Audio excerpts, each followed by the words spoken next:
प्यारे बुजुर्गों, माताओं, भाई और बहनों, सही मायने में जो प्रेम है, जो प्यार है, ये क्या है? ये जब हम संत दर्शन सिंह जी महाराज से मिले तभी हमें समझ में आना शुरू हुआ। वो अपने सदगुरु हजूर बाबा सावन सिंह जी महाराज से बहुत प्रेम करते थे। वो ये फरमाया करते थे कि जब अगर हजूर की पगड़ी उन्हें 1 मील दूर से भी दिखाई दे तो उनके दिल की धड़कन बढ़नी शुरू हो जाती थी। और सारी ज़िंदगी उन्होंने जो हजूर बाबा सावन सिंह जी महाराज प्रेम का रास्ता, अध्यात्म का रास्ता दिखाते चले गए, उस रास्ते पर संत दर्शन सिंह जी महाराज चलते गए। परम संत कृपाल सिंह जी महाराज की बड़ी दया मेहर उन पर थी। छोटी सी उम्र से ही जब वो अपने माँ बाप को भजन अभ्यास में बैठा हुआ देखते थे तो उनमें भी लगन जागृत हुई कि वो अभ्यास करना शुरू करें। और फिर जब आस्ते आस्ते उन्हें मालूम हुआ कि नाम मिल सकता है, नाम भी कोई चीज़ है, तो वो हजूर के पास गए कि मुझे भी वो नाम चाहिए जो मेरे बाबूजी को, जो कि संत कृपाल सिंह जी महाराज को आपने दिया।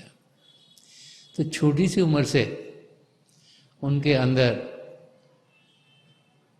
एक जागृति, एक प्रेम की लगन, वो प्रेम जो उन्होंने अपने सदगुरु से या अपने पिताजी के जरिए पाया, वो प्रेम जो इंसानी नहीं, वो प्रेम जो रूहानी है, वो प्रेम जो आध्यात्मिक है, वो प्रेम जो असल में हमारी आत्मा के अंदर एक चिंगारी बनकर परमात्मा के लिए हर समय जलता रहता है। उस प्रेम की लगन में सारी जिंदगी दयालपुर संत दर्शन सिंह जी महाराज ने गुजारी। और जब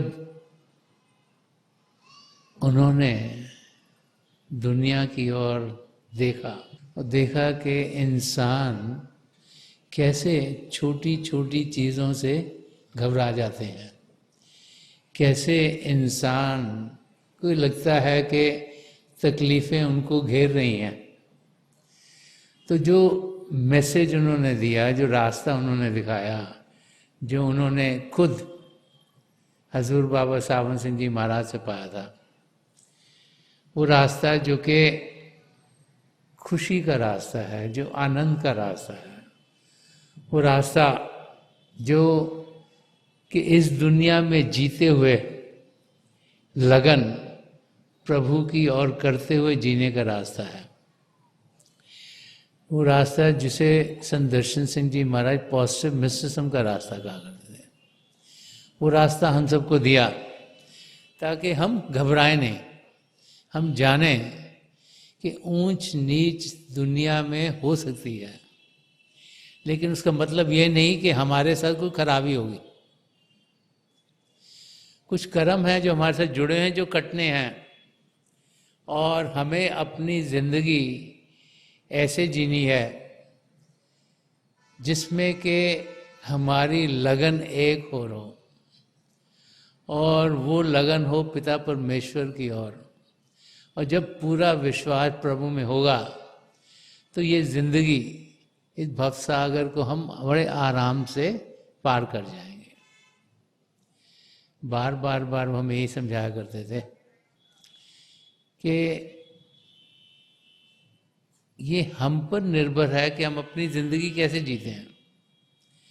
हम में से बहुत से लोग यही सोचते हैं कि अगर ये तकलीफ आई तो ये किसी और के करके होगी, कि इन्होंने हमारे साथ जाति कर दी, इन्होंने हमारे साथ खराबी कर दी, इन्होंने हमारा कोई हक मार लिया, किसी और ने कुछ करा, इस करके हम तकलीफ में। वो समझाया करते थे हमें ध्यान औरों की ओर नहीं, अपनी ओर करना चाहिए। हमें जानना चाहिए कि जो कुछ हमारे साथ होता है हमारे करके होता है, किसी और के करके नहीं होता।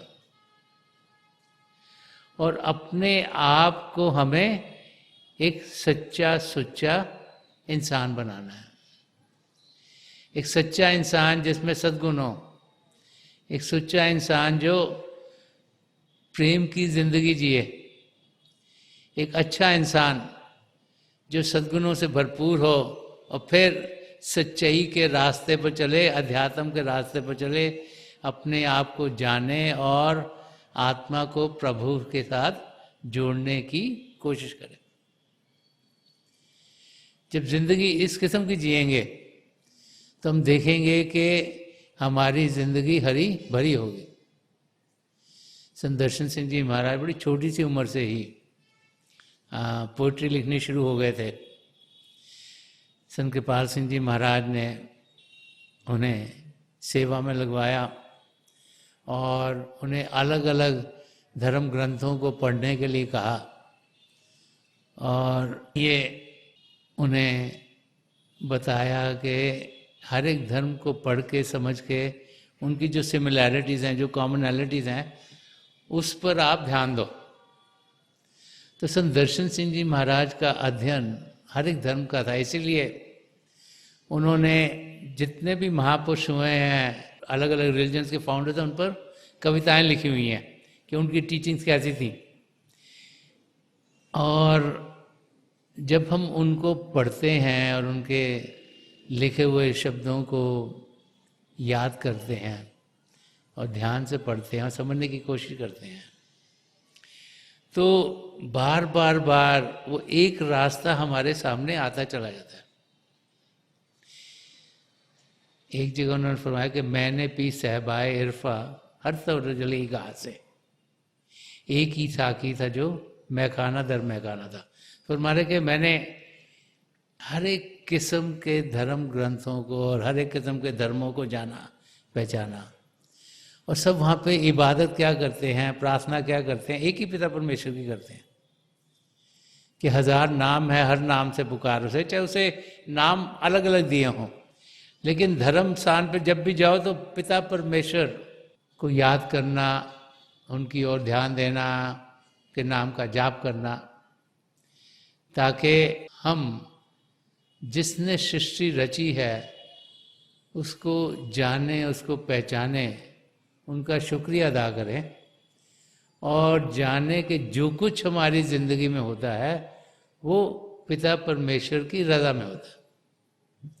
जब ऐसा विश्वास इंसान के अंदर आता है तो फिर उसको किसी चीज़ का फिक्र फाका नहीं रहता।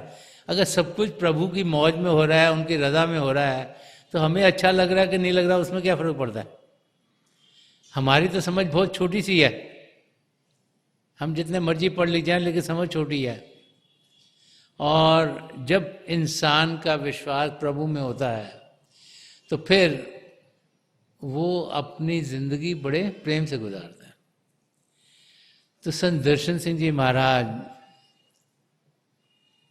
वो कौन थे, वो क्या थे, और उनके बारे में कैसे समझाया जाए, ये बहुत मुश्किल है। तो आज मैं एक उनकी लिखी हुई गज़ल लेना चाहूँगा जो उन्होंने अपने सदगुरु हजूर बाबा सावन सिंह जी महाराज के प्रकाश पूर्व पे कही, जिसके ज़रिए जो जो चीज़ें उन्होंने अपने सदगुरु के लिए कही वो सब उन पर ही खुद लागू होती हैं। और संत दर्शन सिंह जी महाराज का प्यार हजूर बाबा सावन सिंह जी महाराज से इतना था कि उन्होंने गज़ल भी उन्हीं के नाम से शुरू किया कि सावन की ये घटाएं, ये मत भरी फजाएं। कि जब भी सावन की घटा आती है, गर्मी दूर होती है, हवा महकने शुरू हो जाती है, एटमॉस्फेयर प्रेम वाला हो जाता है, और जिसको एक इंटॉक्सिकेटिंग एटमॉस्फेयर कहते हैं कि वो प्यार से भरपूर एक जुनून की अवस्था में इंसान पहुंचना शुरू हो जाता है, खुशी का, आनंद का माहौल बन जाता है। और फरमा रहे हैं कि ए बुलबुलो चमन में लो फिर बाहर आई। तो जब वो नहीं थे तो चमन उजड़ रहा था, जब महापुरुष धरती पर आते हैं तो बाहर खुद ब खुद आनी शुरू हो जाती है। तो फरमा रहे हैं बुलबुल जो कि बहुत अच्छा गाती हैं कि उनके गाने का समय आ गया, वो खुशियों से भरपूर हैं कि ए बुलबुलो चमन में लो फिर बाहर आई, मधुवन बनी है गलियां, मदहोश है खुदाई। फरमा रहे हैं कि जो रास्ते हैं जहाँ पे इंसान जी रहे हैं वो सब बगीचे बन गए हैं, गार्डन बन गए हैं। क्यों? क्योंकि दयाल पुरुष संत दर्शन सिंह जी महाराज इस धरती पर उतर आए और मदहोश है खुदाई कि पिता परमेश्वर भी बहुत खुश हैं। वो भी मस्ती के आलम में हैं कि अब चीज़ें बेहतर होंगी और बेहतर होंगी और बेहतर होंगी। और फरमा रहे हैं कि आमद है बागबां का, आओ खुशी मनाएं। कह रहे हैं कि जो बगीचा होता है, अगर उसमें माली ना आए, बगीचे को चलाने के लिए गार्डनर ना पहुंचे, तो बगीचा कभी खिलता नहीं और आस्ते आस्ते सारी चीज़ें खराब होनी शुरू हो जाती हैं।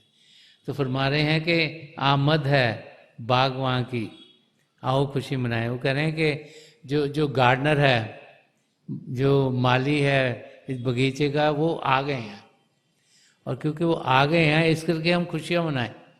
वो हमारे अंग संग थे, हैं और सदा सदा के लिए रहेंगे। जब भी ऐसे महापुरुष धरती पर आते हैं, वो उन चंद सालों के लिए नहीं होते, वो जिन जिन शिष्यों को नाम की देन देते हैं उनके साथ सदा सदा के लिए रहते हैं, जब तक कि हमारी आत्मा 84 लाख से छुटकारा ना पा जाए। तो वो आज भी हमारे साथ हैं, आज भी हमारा उतना ही ख्याल कर रहे हैं जितना कि जब वो शारीरिक रूप में थे, और उनकी दया हर पल हर क्षण हम सबके संग है। जो उनसे प्रेम करता था, जो उनसे प्रेम करता है, जो उनसे प्रेम करता रहेगा, उसको ये अनुभव होगा। और जिसको सही मायने में अपने सद्गुरु से प्रेम होता है, तो फिर वो जीव हर पर हर क्षण उनको अपने अंदर पाता है, अपने अंग संग पाता है। और जब ऐसे महापुरुष जैसे दयाल पुरुष संत दर्शन सिंह जी महाराज थे, जब हम उनको अपने अंग संग पाएँ, तो फिर कोई फिक्र नहीं, कोई फाका नहीं, कोई तकलीफ नहीं रहती जिंदगी में। क्योंकि हमें मालूम है कि हर एक चीज़ ठीक होगी, हर एक चीज़ बेहतर होगी, हर एक चीज़ अच्छी से अच्छी होगी। तो आगे इस गज़ल में फरमा रहे हैं कि मस्ती में आओ झूमें, खुशियों के राग गाएं। कि ये समय है आनंद करने का, खुशियाँ मनाने का। और इंसान गाता कब है? जब वो खुश होता है। कि मस्ती में आओ झूमें, खुशियों के राग गाएं, तन मन को आज कर दें हम वक्फे साध मानी।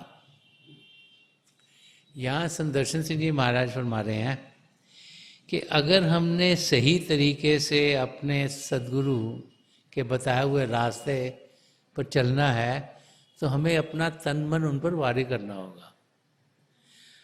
हमें ये जानना होगा कि जब हम उनके पास जाएं, अगर हम अपनी ईगो के साथ जाएंगे, अगर हम ये समझेंगे कि हमारी समझ बहुत है, तो हमसे कुछ पा नहीं सकते। वो कहते हैं अगर नलके से पानी लेना है, तो जो आपने ग्लास रखना है या आपने बाल्टी रखनी है, नलके के नीचे होनी चाहिए, तभी पानी भरेगा।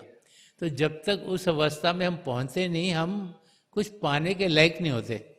अगर हम सोचें कि हमारा ग्लास खुद ही भरा हुआ है, तो उसमें और पड़ेगा क्या? तो यहाँ यही समझा रहे हैं कि तन मन को आज कर दें हम वक्फे शाद मानी। और आगे बड़ा इंटरेस्टिंग बोल रहे हैं कि बूढ़ों में भी है पैदा एक कैफे नौजवानी। कैफे नौजवानी होता है कि भाई नौजवान की अवस्था में खुश होना, क्योंकि जब इंसान नौजवान की अवस्था में होता है तो उस वक़्त उसके अंदर ताकत होती है, एनर्जी होती है, हर एक चीज़ वो आराम से कर सकता है। तो फरमा रहे हैं कि शरीर की उम्र कितनी भी हो, उसका कोई फर्क नहीं पड़ता। जब कोई इंसान जब अपने सद्गुरु के नज़दीक पहुंचता है, तो फिर अंदर से जो उसकी आत्मा है उसमें उभार आता है, उसमें जवानी मिलती है, उसमें ताकत मिलती है। क्यों? क्योंकि उन्होंने जो नाम की देन दी, ये जो शिव नेत्र खोला, तो जो अंदर में हमारे जो प्रभु का शब्द चल रहा है, जो अमृत की वर्षा हो रही है कि झिमझिम बरसे अमृत धारा, मन पीवे सुन सबद विचारा, के वो जो अमृत बस रहा है उसका जब हम अनुभव करते हैं तो हमारे अंदर जवानी आनी शुरू होती है, आत्मा जवानी की अवस्था में पहुंचती है। और वही यहाँ इंडिकेट कर रहे हैं कि बूढ़ों में भी है पैदा एक कैफे नौजवानी। और अगली लाइन में समझा रहे हैं कि जो अभ्यास करने का तरीका हमें कहाँ से कहाँ पहुँचा देता है। तो फरमाते हैं मुरली की लय पे नगमे बाहम सुने सुनाए। जो वर्ड मुरली का इस्तेमाल किया गया है वो अवस्था है जबकि हम चौथे मंडल में पहुंचते हैं, जब काल देश से परे हो जाते हैं, जब पिंड अन्न ब्रह्मांड को पार करते हैं और चौथे मंडल में पहुंचते हैं, तो वहाँ हमें मुरली की बांसुरी की आवाज़ सुनने को मिलती है।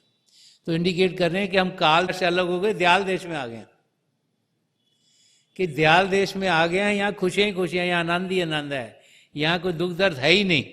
तो उस अवस्था को हम मनाएं, जाने कि जब ऐसे पूर्ण महापुरुष जैसे दयाल प्रसन्न दर्शन सिंह जी महाराज थे, जब उनकी शरण में हम पहुँचे तो हम सब काल के देश को पार करके दयाल देश में जा सकते हैं अगर उनके वो बताए हुए रास्ते पर चलेंगे। और जैसे परम संत कृपाल सिंह जी महाराज फरमा गए हैं कि सद्गुणों को अपने अंदर ढालते हुए दिन का 10वां हिस्सा अध्यात्म के लिए दें, अभ्यास के लिए दें, तो हम सब अपनी मंजिल को इसी ज़िंदगी में पा सकते हैं। बार बार बार महापुरुष हमें समझा गए हैं। तो वही यहाँ फरमा रहे हैं कि मुरली की लय पे नगमे बाहम सुने सुनाए, कि हम उस अवस्था में पहुँचे जहाँ मुरली की आवाज़ हमको सुनाई दे, हम उसको खुशी से सुने, आराम से सुने और जाने कि काल देश से हम आगे निकल आए हैं। और महापुरुष जब भी आते हैं हमें काल के दायरे से निकालने के लिए आते हैं। हम लोग 84 लाख जियाजून में अटके हुए हैं और बार बार बार कभी एक योनि में, कभी दूसरी योनि में, कभी तीसरी योनि में अपने कर्मों को काटने के लिए भड़क रहे हैं। तो जब हमें मौका मिला है मानव चोले में आने का, तभी हम 84 लाख जियाजून से छुटकारा पा सकते हैं। तो 84 लाख जियाजून से छुटकारे पाने का मतलब है कि काल के देश से बाहर निकल सकते हैं। ये पिंड अंड और ब्रह्मांड जो निचले 3 मंडल हैं ये काल के दायरे में है, तो इससे हम निकल सकते हैं बाहर। और संत दर्शन सिंह जी महाराज यहाँ यही समझा रहे हैं कि हम सब उस अवस्था को पा सकते हैं और उसी को पाने के लिए हम सब उनकी याद में इकट्ठे होते हैं। और आगे फरमा रहे हैं, हम सब की आज आकर किस्मत बनाई उसने। कई बिलियंस ऑफ लोग इस धरती पर जी रहे होते हैं, इस वक्त 8 बिलियन के करीब लोग जी रहे हैं। थोड़े से हैं जो कि प्रभु की ओर अपना ध्यान देते हैं। तो हम बहुत खुशकिस्मत हैं कि हमारी ज़िंदगी में हजूर बाबा सावन सिंह जी महाराज, परम संत कृपाल सिंह जी महाराज और दयाल प्रसन्न दर्शन सिंह जी महाराज का पवित्र साया पड़ा। उन्होंने हमें अपनी शरण में लिया और यहाँ यही फरमा रहे हैं कि हम सब की आज आकर किस्मत बनाई उन्होंने। अगर इंसानी चोला मिला और फिर किसी पूर्ण महापुरुष की संगत ना मिली तो फिर कर्म करते करते करते फिर से 84 लाख जियाजून में हमारी आत्मा भड़क जाती है। इसीलिए फरमा रहे हैं कि आपने आकर इस धरती पर हम लोगों की जो किस्मत है वही बदल दी। हम जो कि दुनिया की ओर लगे हुए थे, हमारा ध्यान वहाँ से हटाकर पिता परमेश्वर की ओर कर दिया। और आगे फरमा रहे कि जामे विलाय वैदत उसने हमें पिलाया। वो फरमा रहे हैं कि जो प्रेम का रास्ता है, जो रूहानियत का रास्ता है, उसका जो जाम है वो हमें हमारे सद्गुरु ने पिलाया। उन्होंने समझाया कि हम सब एक हैं। हम चाहे अलग अलग धर्मों में पैदा हुए हों, चाहे अलग अलग देशों में रहते हों, चाहे अलग अलग भाषाएं बोलते हों, चाहे हमारी कल्चर्स अलग हों, कपड़े अलग अलग पहनते हों, लेकिन असलियत में हम सब एक ही हैं। और उस एकता को पाने के लिए, उसको समझने के लिए, उसका अनुभव करने के लिए हमें ध्यान अंदर की ओर करना होगा। बाहर देखेंगे तो सब चीज़ें अलग अलग दिखाई देंगी, लेकिन अंदर की दुनिया में जाएंगे तो सब चीज़ एक ही है। और इसीलिए बार बार बार इस रास्ते पर चलने के लिए हमें समझाया जाता है कि हम अभ्यास करें इस जहां के आगे, जहां और भी हैं, और उन जहानों का हम अनुभव यहां जीते हुए कर सकते हैं। तो यहां पर यही समझा रहे हैं कि जामे विलाए वहदत उसने हमें पिलाया, राहे खुदा में उसने मरना हमें सिखाया। कि जो जीते जी मरने की विद्या है, शरीर में होते हुए शरीर से ऊपर उठना, शरीर में होते हुए अपना ध्यान अंदर के मंडलों में करना और उनका आनंद लेना, और फिर उनके आनंद के जरिए अपनी समझ को सही करना। सबसे जरूरी है कि इंसान की समझ सही हो। जब तक इंसान की समझ सही नहीं होती तो वो अलग अलग अलग चीजों में फंसा रहता है। एक बार उसकी समझ सही हो जाए कि मैं आत्मा हूं, मुझे परमात्मा से जुड़ना है, इसीलिए मैं इस धरती पर आया हुआ हूं, तो फिर उसका ध्यान पिता परमेश्वर की ओर होगा। तो समझ सही कब होगी? जब कुछ अनुभव होगा। कुछ किताबों को पढ़ लिख के तो समझ सही नहीं हो, इंटेलिजेंस बढ़ेगी। इंटेलिजेंस, नॉलेज और विजडम में बहुत फर्क है। हम इंटेलिजेंस को बढ़ा सकते हैं, हम नॉलेज गेन कर सकते हैं, दुनिया में क्या हो रहा है, क्या हो रहा है, कहाँ पर क्या है, कैसी चीज़ कैसे चलती है, ये साइंस के जरिए हम एनालाइज कर सकते हैं चीज़ें, वो सब नॉलेज को बढ़ा सकते हैं। समझ हमारी सही हुई कि नहीं हुई? समझ सही कैसे होगी? कोई ऐसी किताब नहीं जिसको हम पढ़ें तो हमारी समझ सही हो जाए। समझ इंसान की सही तब होगी जब उसे प्रभु का कुछ अनुभव होगा, जब उसे असलियत की जानकारी होगी। और असलियत की जानकारी तब होगी जब ध्यान इस बाहर की दुनिया चढ़ेगा। ये माया की दुनिया है, यहाँ कोई चीज स्थायी नहीं, और जितनी देर ध्यान इधर देंगे हम असलियत की ओर बढ़ेंगे नहीं। तो यहाँ पर वही समझा रहे हैं कि राहे खुदा में उसने मरना हमें सिखाया। कि जो जीते जी मरने की विद्या है, जो शरीर से ऊपर उठना है, जो आत्मा को उड़ान देनी है, जो अपनी आत्मा अंदर के मंडलों का अनुभव कर पाए, वो रास्ता हमें महापुरुष दिखाते हैं। वो रास्ता में संत दर्शन सिंह जी महाराज ने दिखाया। और आगे फरमा रहे हैं, तारीकियों में शम्य वहदत जलाई उसने। कह रहे हम सब के अंदर जो रूहानियत की रोशनी है, जो रूहानियत की लाइट है, उसको उन्होंने जला दिया, उसको रोशन कर दिया, उसको जागृत कर दिया। हमारी आत्मा इस शरीर में थी, लेकिन मन के दायरे में वो जी रही थी। उसके ऊपर मन माया कितने पर्दे थे कि अपने आप को वो अनुभव नहीं कर पा रही थी। जब महापुरुषों की दया दृष्टि पड़ती है तब ये शिव नेत्र खुलता है, तब हम अंदर की दुनिया में बढ़ने के लायक होते हैं और हमें अनुभव होना शुरू होता है हम हैं कौन। और जब आत्मा को अनुभव होता है वो परमात्मा का अंश है, तो फिर एक लगन से, एक प्रेम से प्रभु की ओर बढ़ना शुरू हो जाती है। तो संत दर्शन सिंह जी महाराज हमें यही समझा रहे हैं कि संत महापुरुष जब भी धरती पर आते हैं वो चाहते हैं कि हम असलियत को जानें, वो चाहते हैं हमारी समझ सही हो, वो चाहते हैं कि हम तेजी से अपनी मंजिल की ओर बढ़ें। उन्हें मालूम है कि ये जो हमें मौका मिला है इस शरीर में होने का, ये बहुत कीमती मौका है, एक गोल्डन अपॉर्चुनिटी है, क्योंकि ये बार बार मिलती नहीं। और इसका पूरा पूरा हम फायदा उठा सकते हैं अगर हम अपनी समझ को सही करेंगे, ये जानेंगे कि मकसद जिंदगी का क्या है, और फिर कदम उस मंजिल तक पहुंचने के लिए तेजी से बढ़ाएंगे। और आगे फरमा रहे हैं कि तुझ में नहीं है मेरा जग में कोई सहारा। अब जो रियलिटी है जिंदगी वो समझा रहे हैं। हम सबका एक ही सहारा, वो पिता परमेश्वर, और कोई सहारा नहीं है। हम चाहे जितना मर्जी सोच लें, प्रभु हमारे अंग संग हैं, हम सबकी डोर सीधी उनके हाथ में है, और उनको हम याद करें, उनकी ओर ध्यान दें, तो हम अपनी मंजिल तक जरूर पहुंचेंगे। कि तुझ बिन नहीं है मेरा कोई सहारा, गम से निजात तू ही मुझको विला दे मुर्शिद। वो फरमा रहे हैं कि हे मेरे मुर्शिद, हे मेरे सदगुरु, जितने भी गम मेरी जिंदगी में उनसे मुझे छुटकारा आप दिलवा दो।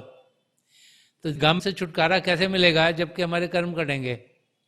और आगे फरमा रहे हैं, बिगड़ी मेरी खुदारा आकर बना दे मुर्शिद, कि मेरी ज़िंदगी जिसमें तकलीफ़ें उसको आप सीधा कर दीजिए ताकि मैं अपनी मंजिल की ओर जा सकूं और मेरे लिए भी तेरा हो जाए एक इशारा।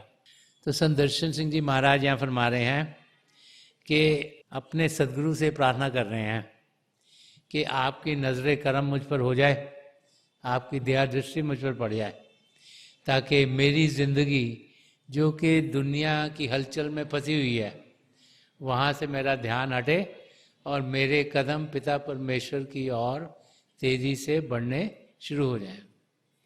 और आखिर में इस गज़ल के संत दर्शन सिंह जी महाराज फरमा रहे हैं, तो फरमा रहे हैं कि साखी है आज जश्ने मैलाप तेरा बरपा। फरमा रहे हैं कि हे मेरे सदगुरु, आज आपका प्रकाश पर्व है, उसका जश्न मनाया जा रहा है। दुनिया में कोने कोने में लोग हैं जो बड़ी खुशियाँ मना रहे हैं, जो खुश हैं कि आप इस धरती पर आए, जो खुश हैं कि आपके ज़रिए उनकी ज़िंदगी सुधरी, उनकी ज़िंदगी सही रास्ते पर चलनी शुरू हो गई। जी भर के आज अपने दर्शन को तू पिला दे। तो ये प्रार्थना अपने सदगुरु से कर रहे हैं कि आप जी भर के, जैसे खुम के खुम नरगसी आंखों से लौटा दे साकी, कि आप भर भर के रूहानियत के जाम के प्याले मुझे पिलाइएगा, ताकि मैं जनू की अवस्था में रहूं, मैं सुख चैन की अवस्था में रहूं और मेरा ध्यान प्रभु की ओर लगा रहे। इस जश्न की खुशी में तू खुम के खून लुटा दे। खुम के खून होता है बकेट्स, बाल्टियाँ।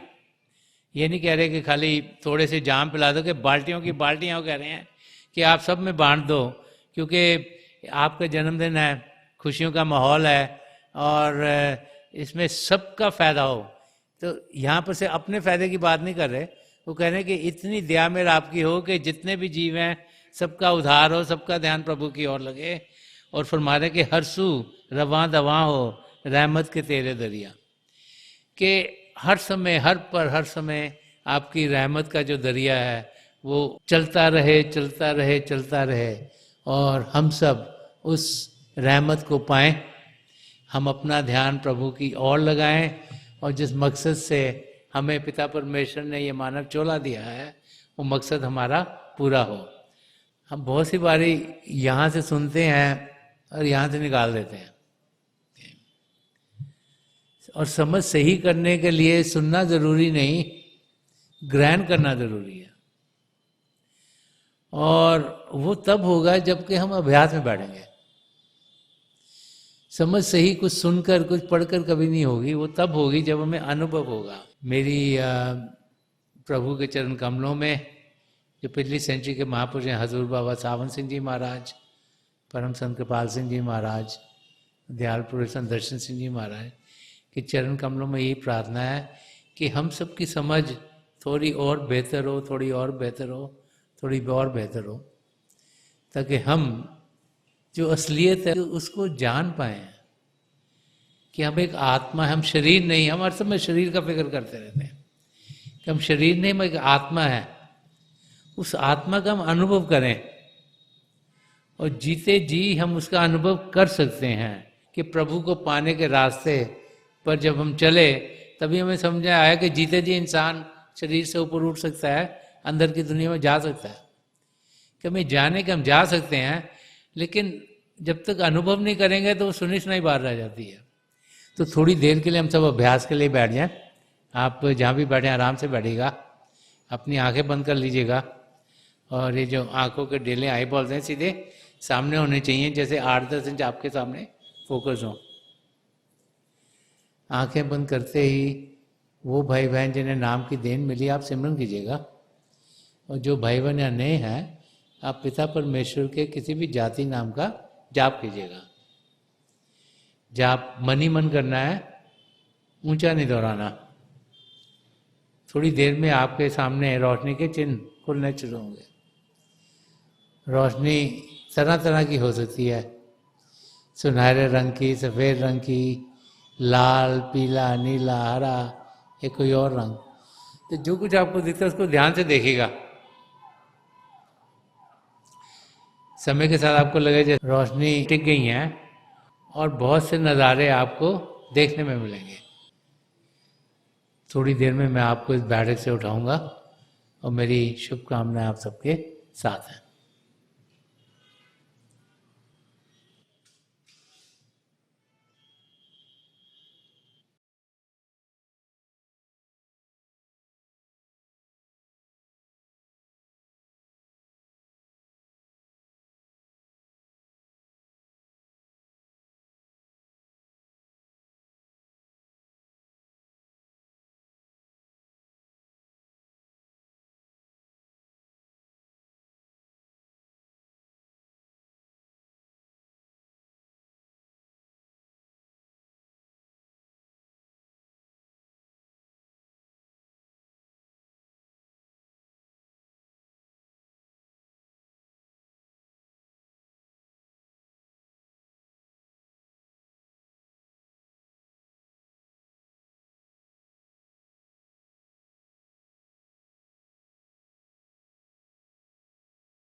छोड़ दीजिए जी, आप प्लीज़ लिव ऑफ।